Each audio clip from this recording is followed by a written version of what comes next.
বৃষ্টি বা ঘূর্ণিঝড়ের পূর্বাভাস আগে থেকে জানলেও ভূমিকম্প কখন হবে তা কিন্তু বলা যায় না। তবে সঠিক প্রস্তুতি থাকলে আমরা নিজেদের এবং পরিবারের জীবন রক্ষা করতে পারি। ভূমিকম্পের সময় সবচেয়ে বেশি আঘাত লাগে আলমারি, টিভি বা ফ্রিজের মতো শক্ত কোনো জিনিস পড়ে। তাই এগুলো দেয়ালের সাথে বা শক্ত কোনো কিছুর সাথে আটকে রাখার চেষ্টা করুন। অন্তত 3 দিনের শুকনো খাবার, পানি, জরুরি ওষুধ, টর্চ, পাওয়ার ব্যাংক সহ একটি আপৎকালীন ব্যাগ প্রস্তুত রাখুন এবং ব্যাগটি হাতের নাগালে রাখার চেষ্টা করুন।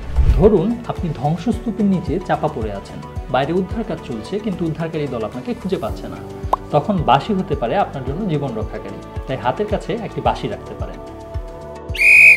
আপনার বাসা বা অফিসে একটি নিরাপদ স্থান আগে থেকেই ঠিক করে রাখুন, যেমন মজবুত টেবিলের নিচে অথবা পিলারের পাশে।